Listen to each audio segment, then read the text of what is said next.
So all in all, with the coronavirus job retention scheme now, we've had over 10 government guidance documents and 2 Treasury directives.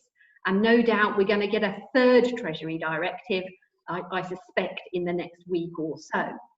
As one commentator has said, for a scheme designed to last only from the 1st of July to the end of October, it is grotesquely over-engineered. So, what Oliver and I are going to try and do this afternoon is guide you through it as simply as we can. No pressure on us, Oliver, at all, but we need you all to be able to understand the key parts of it. Once Oliver and I have done this, we're going to hand over to you to ask your questions. So the preference for that is for you to raise your hand using the participants icon so that we can come to you live to answer your questions. But if there's time, we are also happy to pick up questions in the chat box. So by all means, put questions in the chat box and we will hopefully get to you. For those of you that weren't on our last webinar, Oliver, could you just briefly summarise the changes to the coronavirus job retention scheme with the flexible furlough? Yeah, I'll just touch upon where we are so far and where we are today before we get into the detail behind flexible furlough, and we'll get our thinking caps on and a few examples for that as well. So as we know, the Chancellor's now confirmed the tapering of the financial support under the job retention scheme, which comes to an end at the end of October. We know that June and July, the financial support from the government continues as normal for furlough. In August, the only change is that businesses will have to contribute and make the payment for national insurance contributions and auto enrolment costs as well. Then from September, the real financial reduction starts, so the government will only cover 70% of wages from that point, so the employer will need to cover the additional 10% as well as the employer national insurance contributions, auto enrolment contribution as well. And then October, the final month of the scheme, the government support will drop to 60% with the employer topping up the remaining 20%. We now know that flexible furlough is going to come into play from the 1st of July. We finally have that confirmed. And like I say, the details really will be coming up and what we're going to discuss today. One part of that is that there'll no longer be a minimum number of weeks that an employee has to be on furlough. So we're used to it at the moment that a minimum period of 3 weeks applies for furlough. To place somebody on a furlough, that will no longer apply as of the 1st of July. Claim periods must start and end within the same calendar month. So your claims need to be linked to the months, and that's because obviously the financial contributions from the government are altering and changing each month, so they don't want any claims that cross over from month to month either. So the minimum claim period that you can submit is a week, and the maximum period will be up to 1 month. But like I say, your claim cannot cross over between months. So for example, at the end of June, for the first week of July, that actually starts on a Wednesday the 1st of July, the beginning of the month. So Monday and Tuesday of that week is the end of June. So you're going to have to submit for that week a claim that takes into account up to the end of June, and then your claim for July will start from that Wednesday.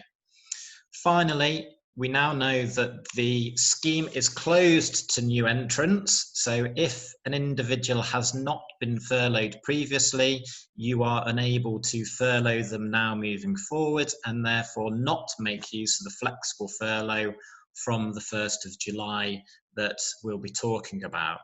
So really from the beginning of July, your options are that you can agree a new flexible furlough arrangement that Teresa is going to touch upon shortly. So somebody will come back to work for you part-time and be furloughed for the remainder of their normal hours for that period. You can continue to rotate employees between being furloughed and then coming back full-time. So they could do 1 week for you at work as normal and then be furloughed for the following week. So like I said, that minimum 3 week period no longer applies, which gives you as a business more flexibility, which is excellent. And obviously you can end furlough altogether for some of your staff and bring them back permanently. Those are really the main options. Great. So in terms of the maximum number of employees a business can claim for, what limits have been put in place with that from the 1st of July? That's also changing from the 1st of July, yeah. So the claim that you can submit is limited to the maximum number of individuals that you've claimed for under any previous period. So, for example, if you've been rotating between 20 staff, so you may have 10 placed on furlough for a period of 3 weeks, those 10 then come back and the remaining 10 are placed on furlough, you've been rotating that way, that will mean the maximum number of people you've been claiming for in each period has been 10. So moving forward, any claims cannot exceed that figure of 10. So if we look and talk about the flexible furlough in a bit more detail, Teresa, must a business provide part-time work to everybody, all furloughed employees from the beginning of the month? No, flexible furloughing is merely an option for you as employers. So if you're not in a position to provide any work for some of your staff, then you don't need to. The employees can stay on furlough as they have been up to now, whether that's been rotated on and off or permanently. But of course, you'll need to start contributing to those costs as Oliver has outlined. The other thing, of course, you need to do is make sure you secure the employee's agreement to extend their furlough period, because probably you only put it in place until the end of June, and therefore that needs to be secured moving forward. It is possible to rotate employees between full furlough and work, or to bring some back permanently while others stay on furlough. So making decisions about who returns to work full-time, part-time, could be quite complicated. And you need to seriously consider who you need to come back, but ensure as employers that you do this in a very non-discriminatory way in terms of making sure there's fairness across the board for your employees. So one question that we've been asked quite a lot is, what steps does the business actually need to take then from the 1st of July if they're going to implement flexible furlough? The key thing is you need a written flexible furlough agreement with your employee. So up till now, you've had a letter or an agreement for the full furlough. That clearly needs to be amended, because the guidance that's been issued says that the agreement will need to cover the hours that the employee will be working and the hours that the employee will be furloughed. Easier said than done, because it's not clear precisely what needs to be in writing. I can imagine a situation where employers are wanting, for example, someone maybe to work 20 hours one week, but then there's a dip in the work coming in and they might only want them to do 10 or 15 hours the next week. It's going to be a right pain for you all if you're going to have to every week be agreeing a new agreement with your employees. That in itself is going to be hard to keep up with. So it's not yet clear whether it needs to be specific hours, or my inclination, to be honest, to make it more practical for you as employers, is that within the letter or agreement that's put in place for the flexible furloughing, what you do is agree within there for the employee a process for varying their hours week by week or month by month, if you think that's likely to be a possibility. If you know you're going to want someone to come back 2 days a week and you're probably going to run that for a month or so to see how that works out, fine. Put an agreement in place that they work 2 days, and if they were a full-time employee, that they're furloughed for 3 days.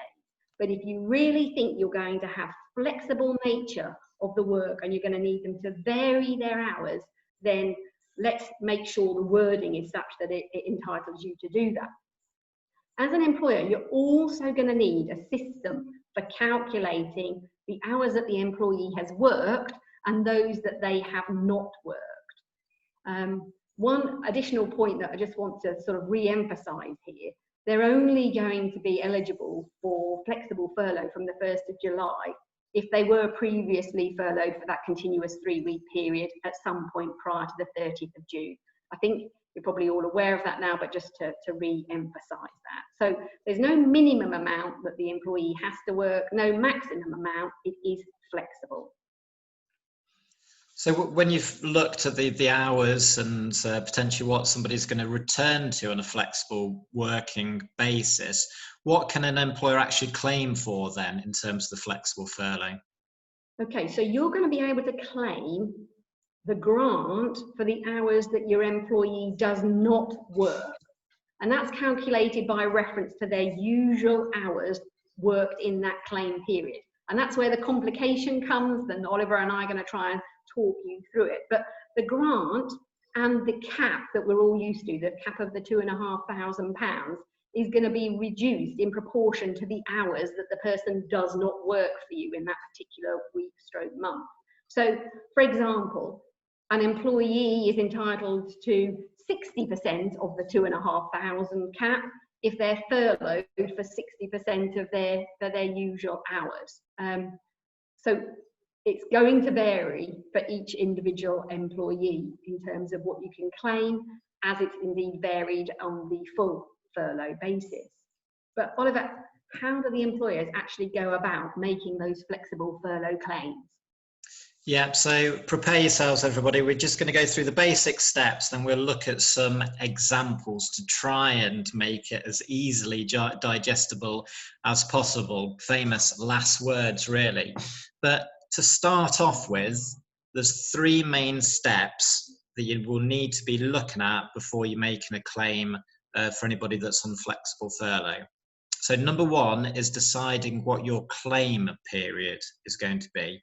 So we've said it's a minimum period of a week and it's a maximum of 1 month that cannot overlap into the following month because of the reduction in government subsidy, the tapering off of that. So that's the minimum and the maximum period. And that will really link into what your pay period is. But we're going to demonstrate that as well with our examples. So it may link if you paid weekly or if your salary paid monthly, that in reality will be your claim period.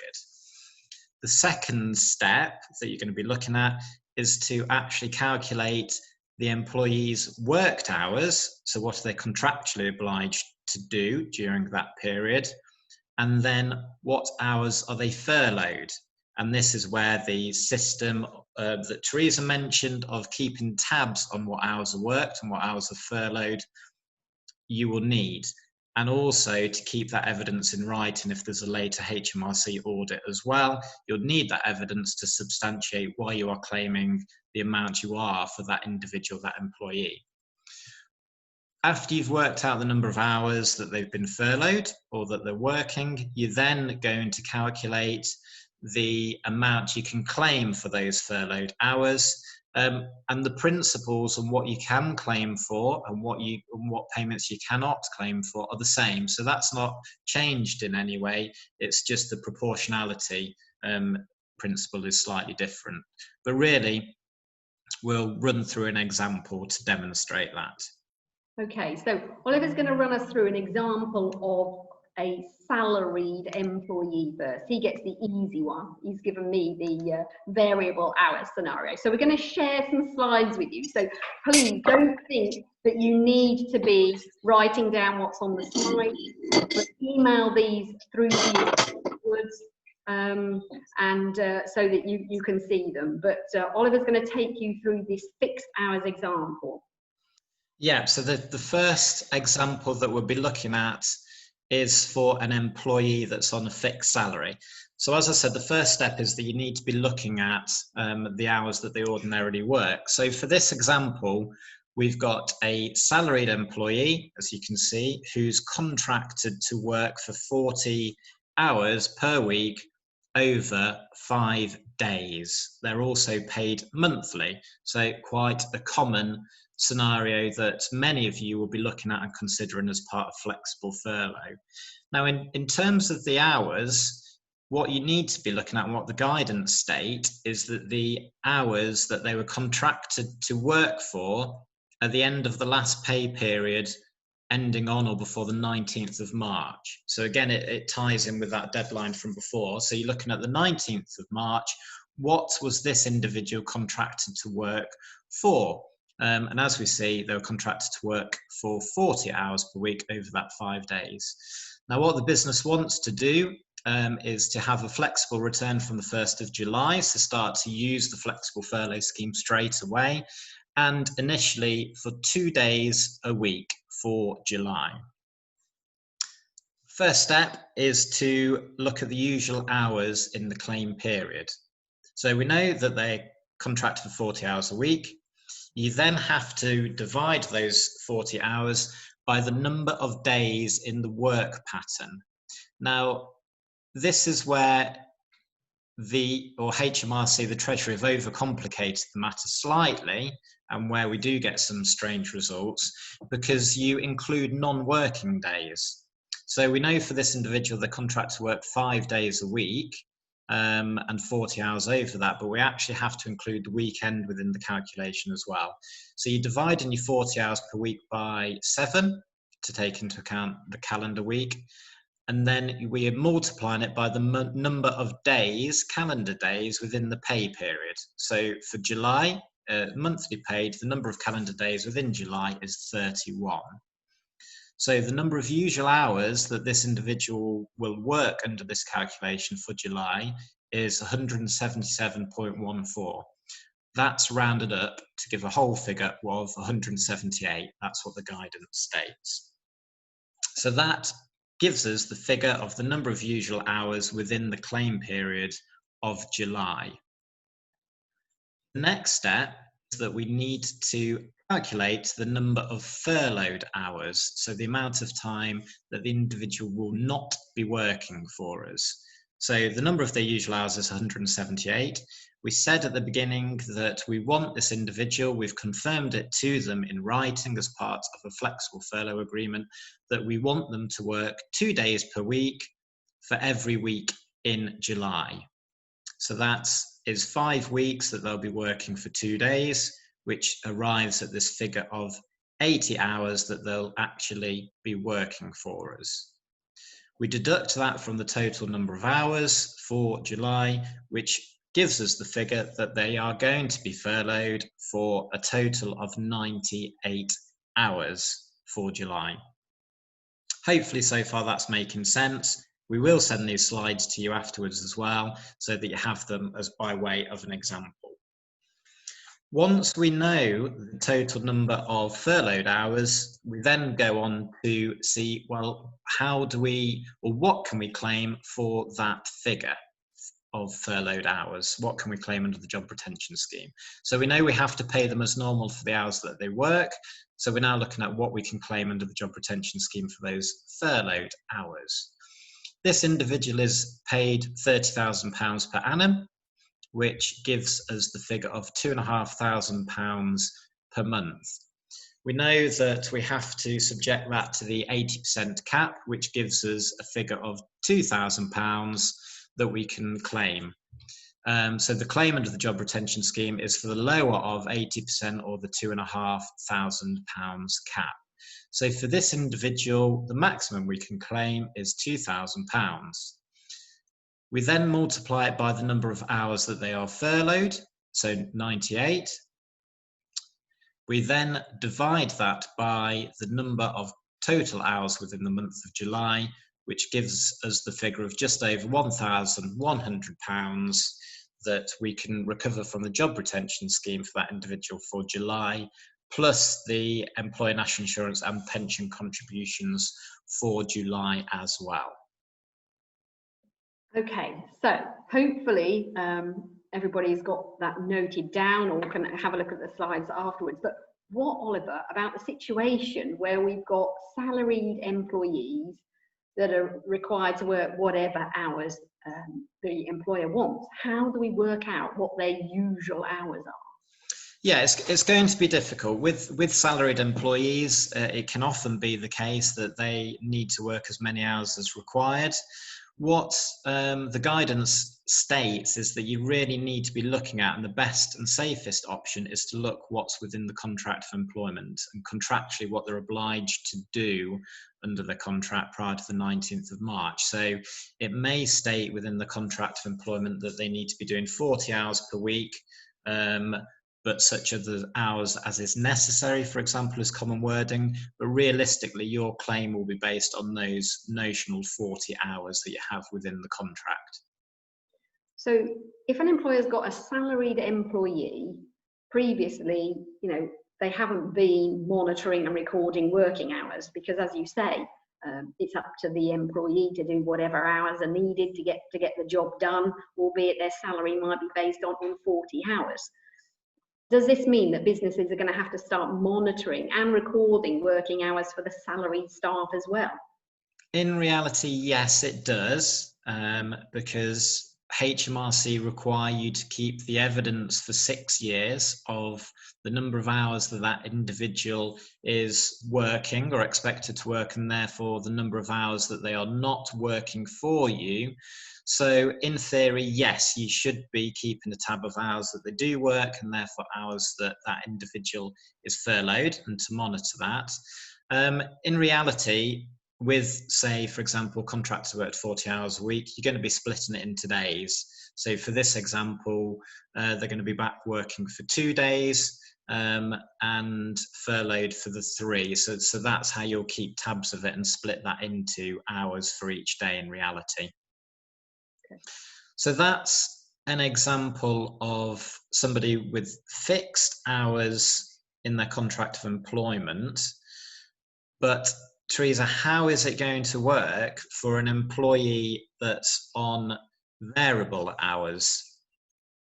Okay, so when we're looking at variable hours employees, what we're not doing is predicting the hours that they might have worked in the claim period. So if we said July, we're not saying, well, if they hadn't been furloughed, we would have expected them to work about 20 hours a week. We're not doing that.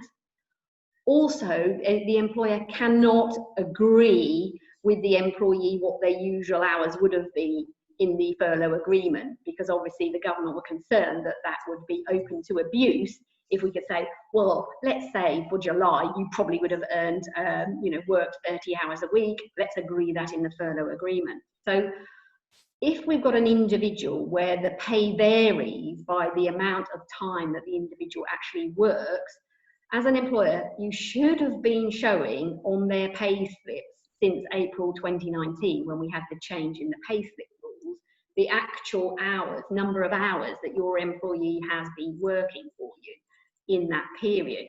So this is a bit of a move back to how you're calculated when people have been on full furlough.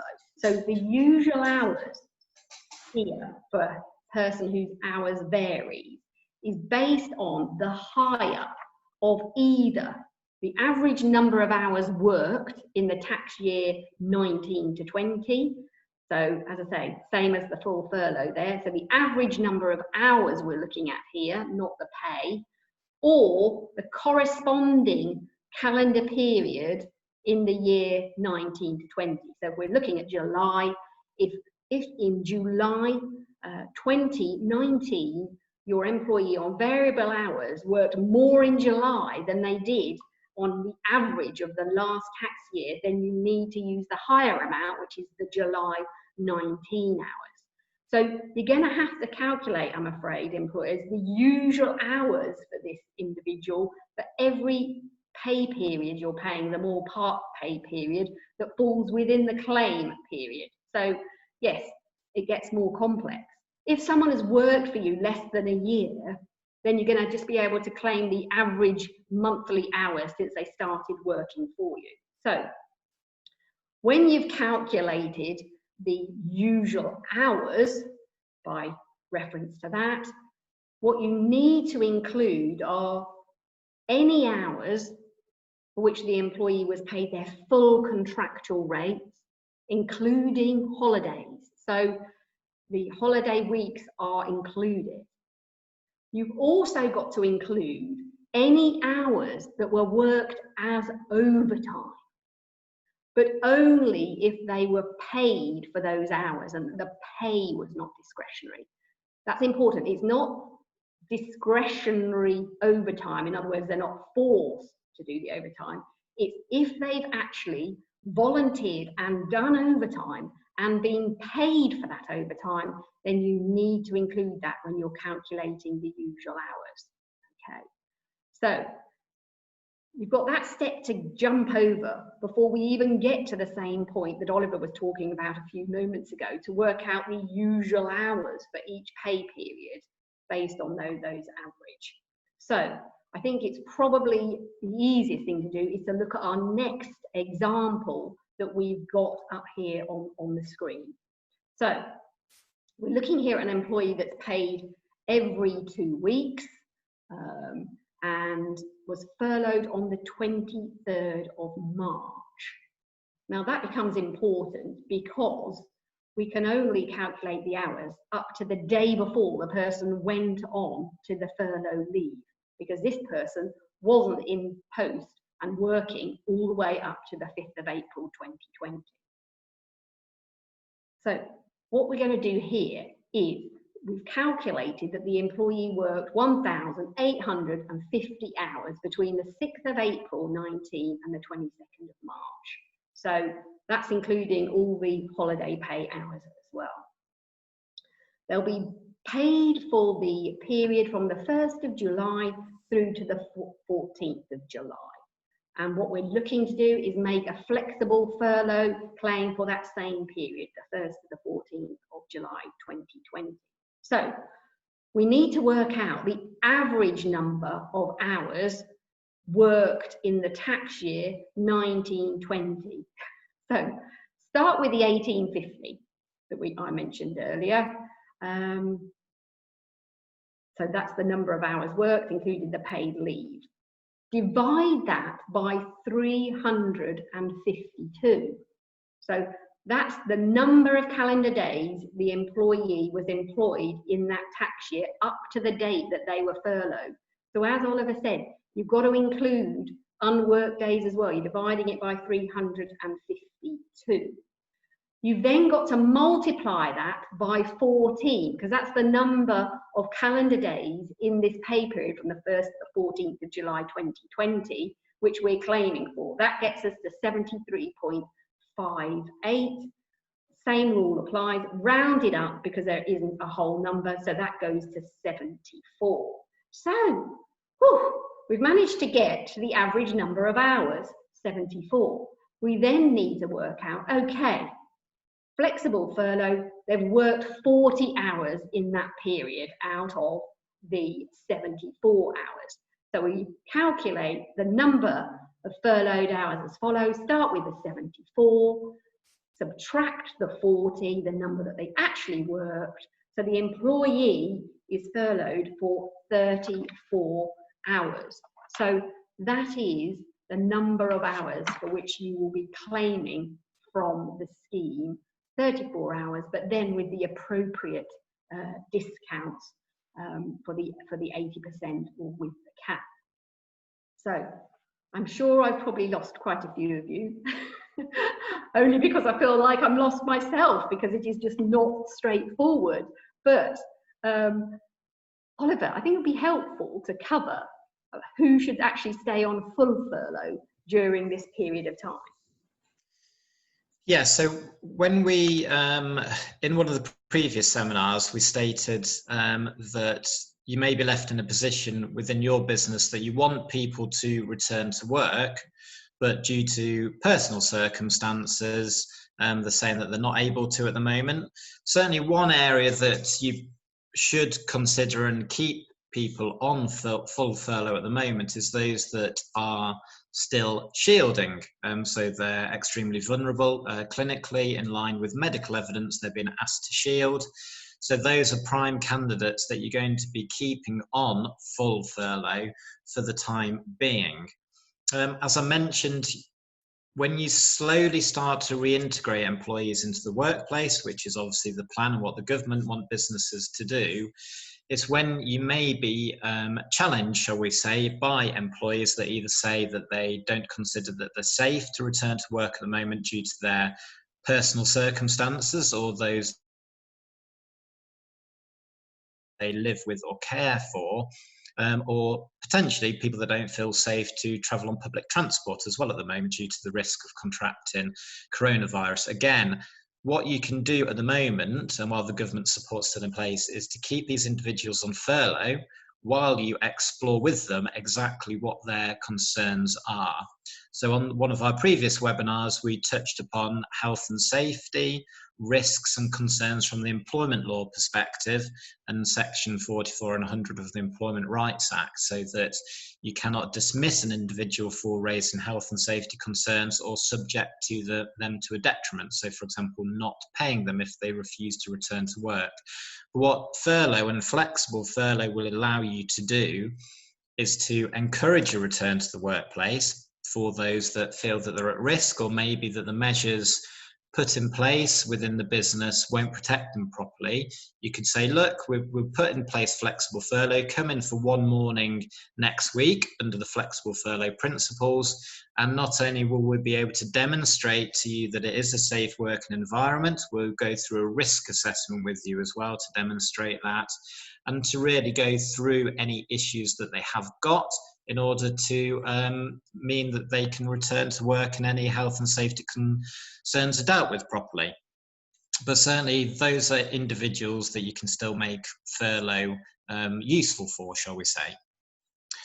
With that in mind, obviously we've seen that the government have allowed businesses to reopen from the 15th of June that have had to have closed up until that point. One question that we're being asked quite often by those clients is that, well, yes, we can open, but in reality, we don't have enough work for everybody to do at the moment. Flexible furlough only kicks in from the 1st of July. So, Teresa, what can those businesses actually do in the meantime? Yes, this is rather frustrating because the option to obviously flexibly furlough somebody is only available from the 1st of July, despite them getting the green light to operate. So we're either going to have to end furlough for some staff so they come back full time and keep other staff on furlough with a rotation if necessary. But you've got to remember that you can't furlough for a week in June. Anything in June under the old scheme needs to be a 3-week rotation. It's only from the 1st of July that we can go to the weekly. What you could do as an alternative is end furlough for all staff and try and negotiate, consult with the employees to return on a part-time basis only, receiving wages only for the actual hours that they work for you between now and the 1st of July. But that's going to need the employees' agreement. And certainly a lot of my employers that I advise have been approaching employees and they're saying, well, no, thank you. I want to stay on furlough. I'm not prepared to come back and work for you and actually earn less money than if I stayed at home. The good ones amongst them who are really keen on securing their job maybe are agreeing. But, once 1st of July comes, we can obviously put the employees back on furlough and then claim the grant for the hours not worked. So just really this couple of week period here that's a problem for some employers. And a lot of businesses as well during this time may have implemented pay cuts for the staff that have been able to continue to work that haven't been furloughed. So thinking about the employees that are going to be coming back or that remain furloughed, can those cuts also be applied to them before they do return? There's nothing at all in the guidance that's been published so far to suggest that when somebody actually comes back part-time, that they have to go on their pre-furloughed pay. So if you've negotiated with the rest of your employees that are working, for example, a 10% pay cut, and they've agreed with that, then you can try and agree that 10% pay cut for the hours, the part-time hours that the employee does when they return on flexible furlough. But the important thing to bear in mind, of course, is this can only be with the employee's agreement. One thing though, the furlough grant for hours not worked is based on the pre-furlough pay. So that the grant is definitely based on the 100% pay pre-furlough, but you could try and negotiate and agree with your employees for that pay cut. That in itself could cause some difficulty if people aren't prepared to agree to the reduction, because what we've got then, Oliver, isn't it, is pay differentials between furloughed and non-furloughed staff. How do you think we can justify that as an employer? Yeah, you may be left in that difficult situation where you have those that are working, that pays cuts. You then have the non-furloughed staff at a slightly, or the furloughed staff at a different pay rate because they've not agreed to pay cuts. And then you may have some that are at home on full pay or reduced pay. There's going to be lots of different scenarios in there, which may lead to an aggrieved individual who, for example, may be working for you throughout all of this time and is now having their pay impacted where others are not. And it's going to be a case of looking at each individual employee to see what exactly their circumstances are, and if there is a risk in terms of any comparisons that mean that pay difference may potentially be unfair or discriminatory. So you may need to consider topping up pay for those that you have cut, for example. But each case needs to be looked at individually to see what the risk factors are. One area that we've also had confirmation from the Chancellor on after extensive lobbying was about those returning from maternity leave. So what's the rules for those, Teresa? Can they be furloughed? Yes, so anybody returning from family-related leave after the 10th of June, so mostly maternity, this was where the government, most of the lobbying came in terms of ladies on maternity leave, but also applies on shared parental adoption leave, for example. So they can be furloughed for the first time after the 10th of June, provided the employers previously furloughed employees between the 1st of March and the 30th of June. So if you've never furloughed anyone, you can't just suddenly furlough a maternity leaver because you're not going to have a furlough scheme up and running. So you must have previously furloughed employees. The employee must have started their family-related leave before the 10th of June and returned after the 10th of June. And they've got to have been obviously on the payroll before the 19th of March when the furlough scheme date kicked in. So there's an exemption here that they can join the flexible furlough scheme after the 10th of June. And also, Oliver mentioned earlier that there's a limit on the number of employees you as an employer can claim for after the 1st of July on the flexible furlough scheme. So if somebody's returned from family-related leave, they can be added to the previous maximum number prior to the 10th of June. So they have got a thorough exemption all the way around so that they can still be returning to work on a flexible furlough basis if you haven't got enough work for them to return full time. I think that's the key points that we wanted to go over. One thing that I would say about the complicated calculator that we've been showing you the slides for is there is a coronavirus job retention scheme calculator on the guidance pages, and that can be used for calculations from the 1st of July. So that's a help, but it still takes you into this position where you're going to have to use that every time you want to make a claim, and it seems pretty cumbersome and time consuming to be doing this for your employees. Oliver and I were having a chat this morning and saying, quite frankly, I don't think I would necessarily as an employer use the flexible furlough scheme unless you really need to do it. So, you know, if it's easier for you to keep some employees on permanent full furlough and get other people back working full time, that is going to make your life so much easier. But we appreciate that that isn't the spirit of the scheme. And indeed, as an employer, you may indeed want to take advantage of it.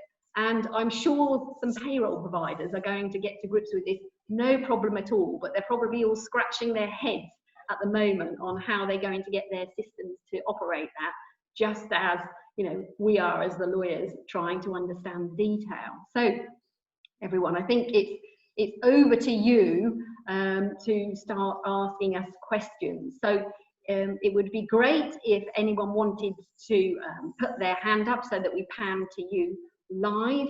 In relation to doing that, I think a number of you have asked live questions before, so click on your participants icon and then on your raise the hand. So if anybody wants to raise their hand, please do it now, and we will come to you and unmute you. If nobody feels that they want to raise their hand, then Oliver and I will start going through the group chat, but there's no guarantee that we will get your answer. So if you've got a burning question, please put your hands up. Otherwise, Oliver and I will go through the chat, and we'll pick those off between us, and we'll read them out as we're doing them. So I can't see anyone with their hand up unless I'm missing anybody. Oliver, do you see anyone? Good. Dave's just popped his hand up. Oh, Dave. Great. Over to you, Dave. Thank you so much. I've been brave. Well done, Dave. Thank you for this. The timing is very good with something that we're looking at within our business. So the question is, and it's been a discussion point that we've had this morning, is our business has maintained salary levels currently, which is fortunate for the people concerned. From the 1st of July, it's in our interests to bring people back because it's not costing us any more money. Now, obviously, getting a written agreement, and we pay monthly, and our payday is on the 20th or on around of each month, and we pay for the whole calendar month. So what we're not clear on with the remaining people that we have furloughed is actually for everybody when, what hours and what day on what week during July we may need them. So what would you suggest we do in terms of gaining agreement and consent regarding that amended term? Because the hours may be different for July and again in August. Yeah, this comes back to the point that I mentioned earlier about this, you know, government guidance says you need a written agreement of the hours worked, but really it's going to be quite time consuming for you to every week or maybe part week trying to agree something with the employees. Say the guidance isn't 100% clear, but if you have an agreement with your employees worded as such that, you know, we may need you to work between X hours and Y hours, and this is the way that we will operate it. So, for example, I can imagine most employers are going to be, you know, you'll speak to your employee, but then you'll follow it up on email and say, you know, for the week commencing the, whatever it is, the 4th of July, whatever, we anticipate that we will be needing you to work 15 hours in that week, but you've got to have something in writing prior to that specifying you know, the range of hours and the process you're going to use in order to advise them of work, you know, and for them to be coming into work and the likely hours that you're going to want them to do. But, you know, my view is as long as you've got something within that agreement giving you that flexibility, then it's going to be hard for the employee to then say, well, I'm not coming in because it's outside of our agreement. That's my view. Oliver, what do you think? Yeah, just add to that is that when you come in to submit the claim point as well, and that side of things is that you can only submit your claim for each month when you're sufficiently clear on what hours that individual has worked and what hours they have remained on furlough for. So if you have that flexibility within the written agreement with the employee, you'll then need the evidence anyway to keep track of what hours they have worked for you during July, for example, and what hours they have not. So you've got that for any subsequent audit from HMRC. So that's just the point I would add to that. Okay, thank you. Thanks a lot, Dave. I've got Neil's iPhone with his hand up. So if we go to Neil, please, we'll unmute you, Neil, and you can ask your question. Yeah, great. Thank you for taking the question. Apologies, you might have covered this in a different call, but we've got hourly paid employees who, when they were on furlough, were on the minimum wage of $8.21 at the time, and then obviously we'll be returning on the new minimum wage rate of $8.72. So I just wondered how we calculate their pay. Do we use the new rate of pay for the hours that they were furloughed, or do we continue to use the old rate of pay? Great question. I mean, clearly they've got to be paid the new minimum wage for the hours that they're working, because you need, you know, that to be. The actual guidance says it's the pre-furlough pay that is the amount that you claim for the grant, but that does leave you in the period since the national minimum wage increase. Presumably, you've still been paying them at their national minimum wage rate on the furlough, have you? Yeah, we hadn't increased it yet, so they were still on the 8.21. Yeah. Yeah. So I would be consistent with that, but that is a bit of a grey area. What's your view, Oliver? Yeah, the method of calculating what you can recover under the job retention scheme hasn't changed, so it's still on the previous rate prior to the national minimum wage being increased. So that will be to claim for any hours that they're furloughed, but as Teresa said, anything that they are working needs to be at the new national minimum wage rate. Yeah, great. Okay, thank you for that. Thanks. Graham Hunter's got his hand up, so we'll come to you next, Graham, please. Thanks for taking the question. Not directly related to flexible furloughing, but just something that I envisage might happen. When we initially furloughed people many weeks back in certain pockets of the business, in certain cells, we took volunteers. So people were prepared to volunteer for furloughing.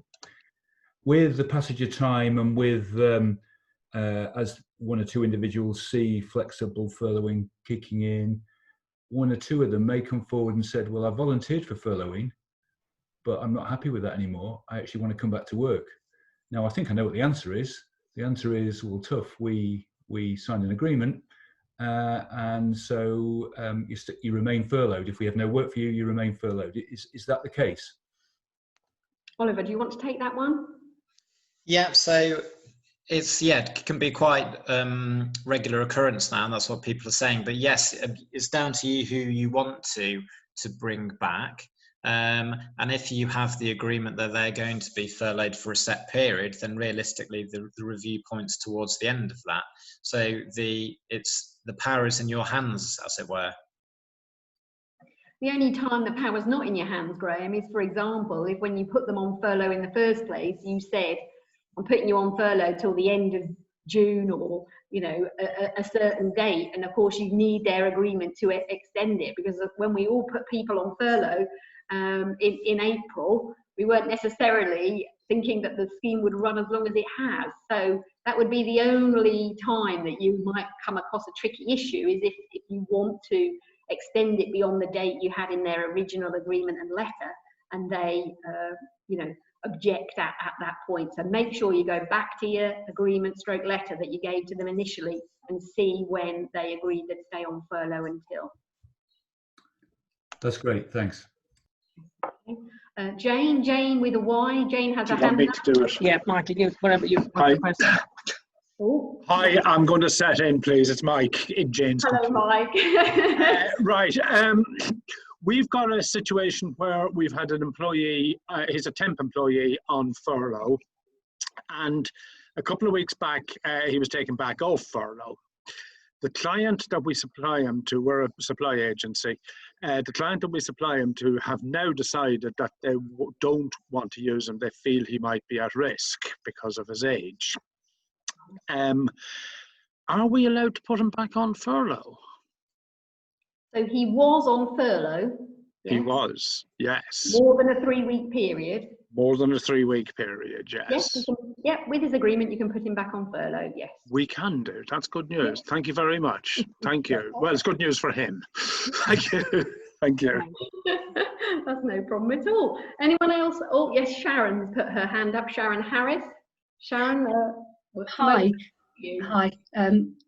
We have a situation where some of our departments within our business may very well not open for this holiday season. So some staff are likely to remain furloughed for the entire summer until our holiday parks closure. 2/3 of our staff are seasonal staff and are paid hourly. But we have a situation with one member of staff who is a permanent member of staff, and she's likely to remain furloughed for some time.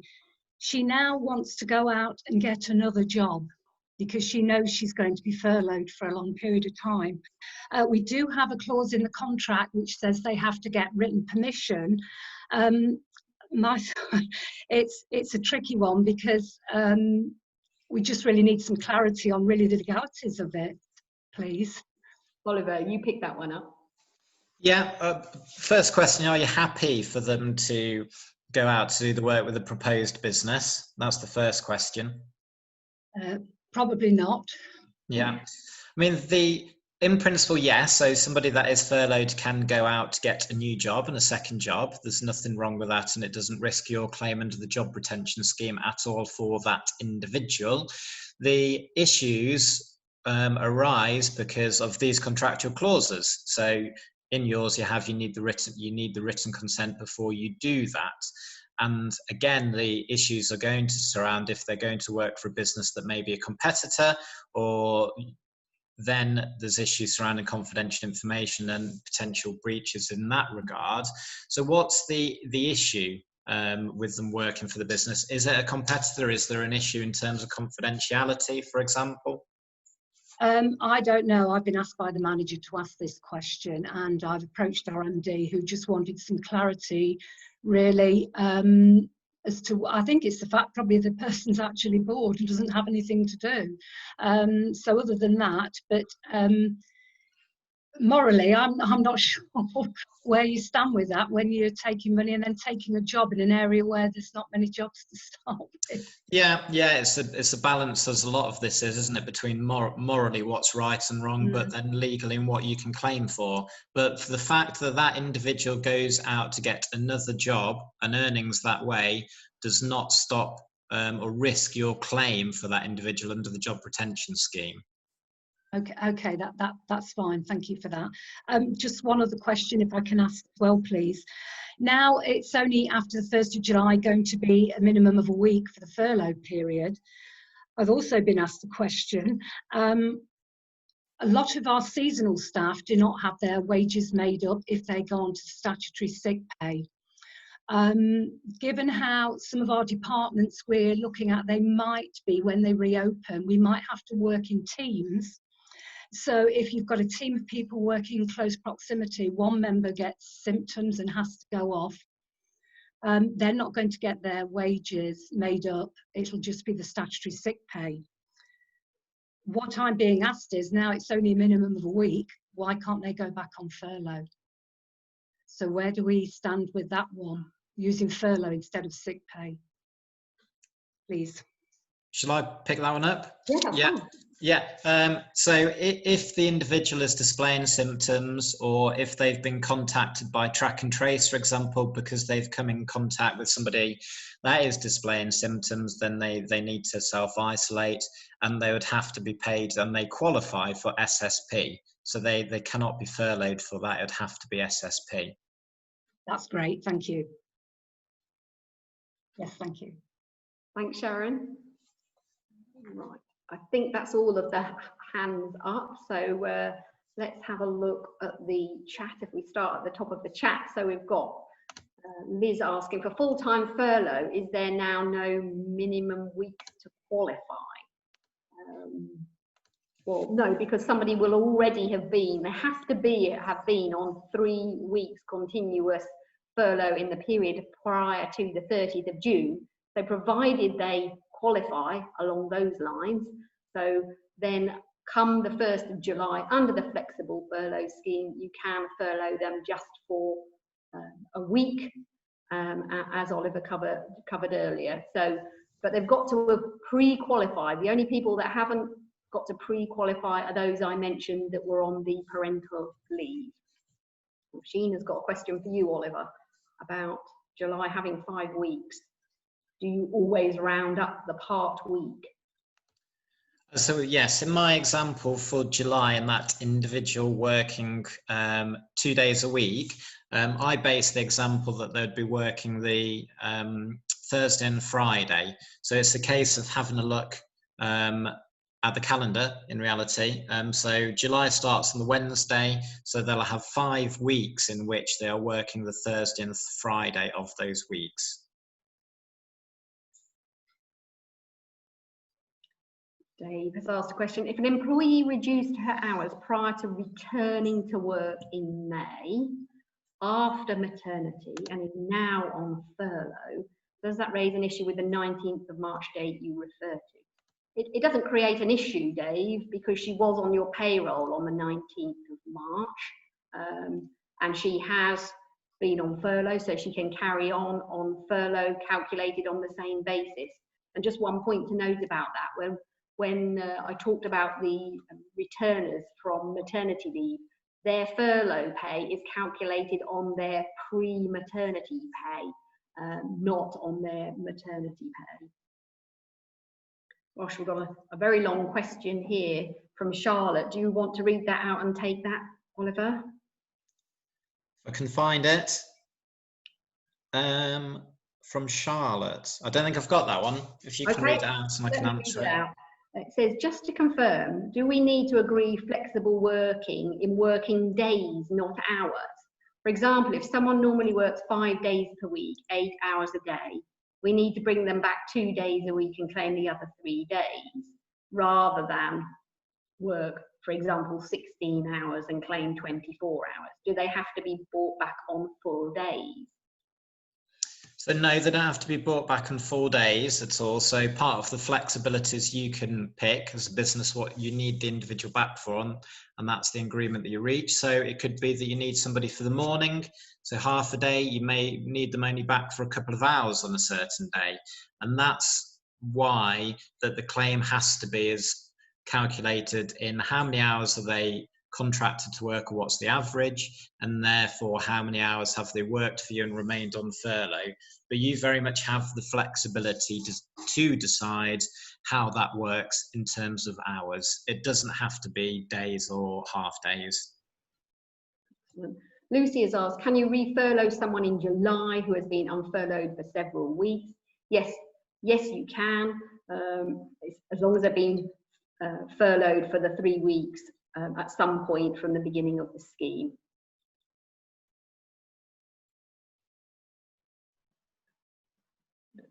It's all right, I'm just flicking through because some of these have then asked their questions live just to complicate matters. Right, Nick Page, if I put that on to you, Oliver, if you were previously operating a rotational furlough system with some staff, if their most recent rotation started this week, do you claim the 2 weeks plus part week in your June claim, as this is less than the usual 3-week minimum, and then claim the remaining 3 days in the July claim? Yes, yeah, because you can't have claims that overlap into the following month, so it'd have to be done that day, yes. And just a little postscript to that, everyone. All claims for the period up to the end of June have to be in by the 31st of July. So you've got to make sure any claims up to the end of June are in and claimed for by the 31st of July. Yeah, and the minimum 3-week period only kicks in from the 1st of July.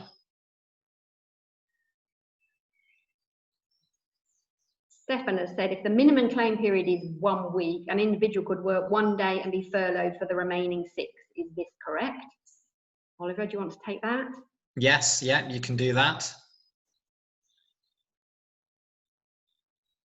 Margaret, if redundancies do look likely, if someone were shielding due to a family member being high risk and is also homeschooling, even though the schools are taking children again, would this be a situation for some other substantial reason, for fair reason for termination of employment? Gosh, we're going well off flexible furlough here.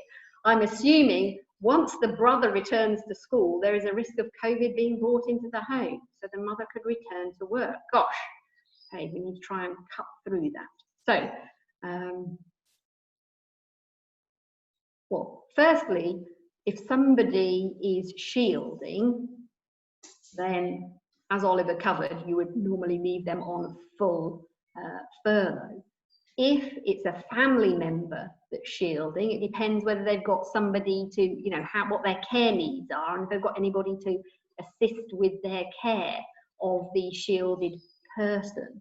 If they have got someone else, then there's a potential the person could return to work, and you can reassure them about social distancing. But we've also got homeschooling thrown into that as well, Oliver. I certainly would not want to be advising you to terminate for some other substantial reason for somebody that's helping someone that's shielding and got some issues with their child schooling situation. So you would be better raising that with us outside of the webinar. I would have thought, because it seems quite a unique situation there. Have we got any other new messages on there? We are about to come to the end of our time anyway. Can you see any on there, Oliver, that I haven't picked up? No, I think we've covered them all. Excellent, excellent. So, in summary, never was there a piece of legislation more deserving, I'm afraid, of its acronym. So just think about that, ladies and gentlemen, the flexible furlough scheme. When you are rubbing your head, your hands are over your face, when you're trying to work out all of these hours for the variable individuals, we will let you say the flexible furlough scheme, an acronym. But thank you for listening. Thank you for taking part in today's webinar. We'll email you either later today or tomorrow with the slides and the link to the recording in case you want to listen to it again or share it with your colleagues. Any more questions, please do get in touch with Oliver or myself or another member of the employment team outside of the webinar. Our next webinar is on the 30th of June, at 12:30 p.m. We're going to be doing that jointly with Hayes Human Resources. They're going to have a speaker as well. So watch the emails. We'll be sending the invite out for that either the back end of this week or the start of the following week. So thanks everyone for joining with us this afternoon, and hopefully see you all again on the 30th of June. Thank you.